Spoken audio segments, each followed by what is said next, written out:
Hey guys, Darth1 here, and today we're going to be doing something a little different. Now, for years and years and years, ever since Ninjago first came out, I've been a fan. Alright, quick story, I saw Ninjago years ago, and thought to myself, there's no way like that, no way. About, I'd say a month after seeing that, my friends ended up getting me into it, and it was kind of the weird, like, bonding thing that brought our friend group back together. Perhaps a story for another day. But that doesn't change the fact that I've been here ever since. Now, most people as they grow older, their tastes change. You know, that's why kind of enjoying a kid's show through your teen years up until adulthood is kind of a little bit of a weird thing to be doing.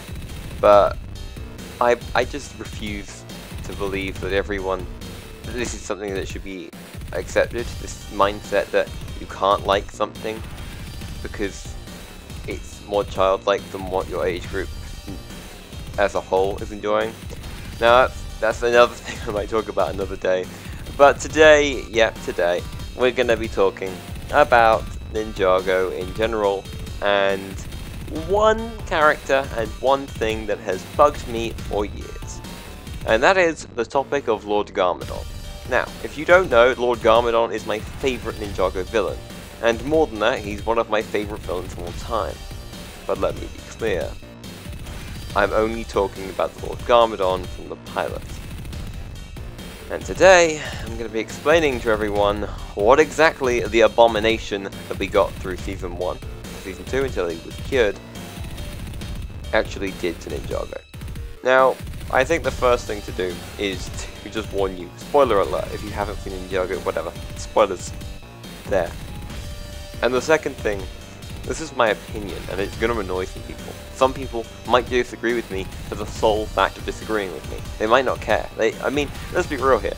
When have you ever really thought of Lord Garmadon after he was tossed out? I mean, from what I've seen over the years, people just forgot about him. Just pretty quickly, oh yeah, he was a villain for a while, alright, whatever. No one really cared, okay? No one really actually cared what happened to him, as it would seem. And it's only recently that people seem to have started to get a little bit more vocal with what exactly went wrong with Garmadon's character.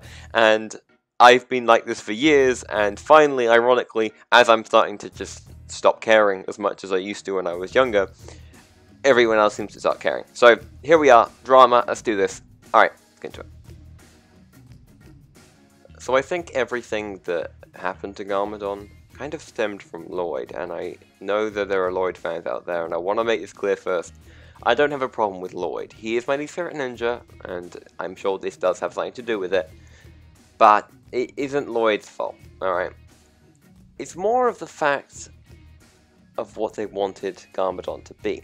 You see, in the pilot, he was Darth Sidious. However, in Season 1, no, I said Season 1, we're not getting into Season 2 yet, he was a Darth Vader character, okay? There's no doubt about it. I don't know why, but they just decided, hey, I know we set up Garmadon as the bad guy, the big bad guy, but no, we're just gonna throw him down a few notches. He's now the semi-bad guy. He's Darth Vader.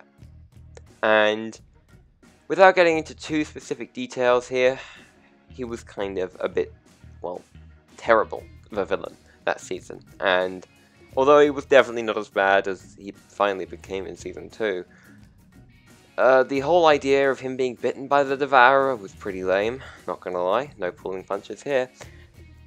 The fact that he was actually wanting to be good but bad didn't make any sense, and the idea that he didn't want Lloyd to join him was even more stupid.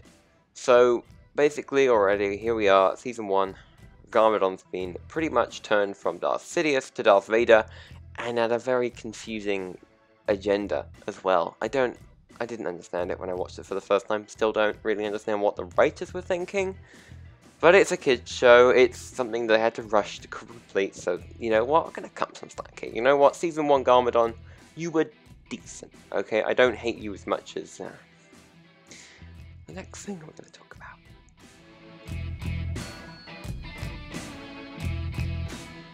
So now we arrive at Season 2, and there are so many problems with Garmadon from Season 2, it would take me days to just get everything out.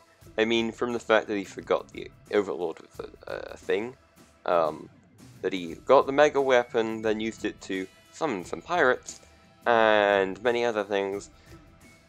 I'm not going to go into all that. I'm sure everyone knows. I just don't think it's worth it. I'm sure if you really want to know how terrible Garmadon was at being evil back then, just go watch the episodes again. But instead, I'm going to try and explain why exactly he was like that. Now, I think it all really stems back to the beginning and the way Garmadon originally was sent in to be the bad guy. Then Season 1 came along and they tried to make him a different sort of bad guy, trying to do the Darth Vader twist. Then they realized that they had kind of messed up on that, and that Garmadon in Season 2 was also just a goofball. Right, so through Season 1, he was an okay-ish villain. He wasn't the same. As soon as he met Wu in that dark world, he summoned 4 weapons to him and ran. Like, completely opposite of what he would have done in the pilot, and I think they finally realized that. And of course, there was a time restraint. Now, from interviews, what I can gather, where LEGO demanded that they needed to continue on, and they needed to make more, sort of pushed all the ideas together and sort of birthed the Overlord in that sense. And the Overlord was brought in really just because they realized they couldn't use Garmadon the way they wanted to anymore. Which is a real shame, but it's why the Overlord exists, and it's just the way we had to endure. Now, I'm going to be probably, if this video does well, making videos on the other villains and what went really well with them. I think 3 villains in Ninjago just did incredibly well, and as much as I'd love to continue talking about bad things, I can't do it. Really dislike Garmadon the way they changed him, but there is a reason for it, and there is a reason why he ended up the way he did. I mean, I think, and obviously I wasn't there, I don't know, but as I said, from what I can tell, I think it all stemmed really from LEGO's wanting to change and enhance and make larger the demographic, and Garmadon was just another casualty of that. I mean, when you think about it, the Serpentine were amazing for like 3 episodes, and then suddenly, like, I mean, the Fangpire was scary to begin with, like, the way they came out of the tomb and just the mystery around them. It was really well done, and then I guess things just changed, and they wanted a different type of story. Luckily, that did get back on track later in the years, and these days we have a really good show. So, yeah, that's basically negativity out of the way. I'd rather now like to talk about the exact problems that future villains may have in this sense, and something worries me about the movie and in the way that it's going to go. Now, if you don't know, the LEGO Ninjago movie is slated for release this September in the US and October here in the UK, which I'm not too happy about, considering it literally comes out in the US on my birthday, so that's the thing. However, one thing has sort of bugged me and a lot of other people since the beginning. We're getting a stupid Garmadon again, and for a little while it kind of bothered me because it almost seemed like this was meant to be taken seriously. This world that they had created for the LEGO Ninjago movie through the first trailer was supposed to be taken seriously. Like, it wasn't like the LEGO movie where it was just some kids' playtime. By the end of it, you knew that. This time we know it's some kids' playtime because there's a giant cat that appears out of nowhere. And it's just a real cat that's come into the LEGO world, I guess, being put on the table. And I don't really have much of a hope for this movie being anywhere near as good as what the LEGO movie was, because it just won't be. It can't be, because it's already taking itself way less seriously than LEGO Ninjago. Even the LEGO movie did.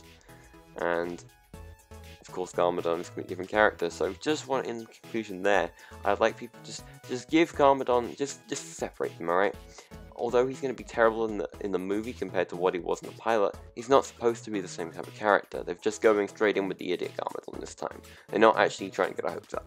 So, you know, now that's just that. Now, in conclusion, this entire thing, Garmadon was messed up, and I did pre-record this, I did a different version of this, where I completely dug into everything and went a little too harsh. So I just want to make clear, I do really like Ninjago through Season 1, but Season 2 I don't, and Ninjago's still great. So if somehow the writers are watching this, I don't think they will. I didn't mean anything bad by what I said. I'm sure you'll probably agree that Garmadon, and that's why he was replaced, was changed probably not for the better. But then again, I don't know. And everyone else watching, I'm not sure what you think of this. So leave your comments in the comment section below. I think he was a travesty as soon as he was brought back into it. But then again, I know people that think Season 1 Garmadon was okay. And that's fine. I think he was just as bad because it was different and they were going a different route all the way back then, and then they screwed up on it and came back. So that's my only real gripe, is that people defend Season 1 Garmadon when really he was bad. He was a bad villain. He wasn't a good villain back then. I mean, I've explained it before. So yeah, thank you for watching. AdSense revenue, baby. 11 minutes long. That's great. Thank you everyone for watching, and I hope you make sure to dab on all the haters, because Jake Paul's back.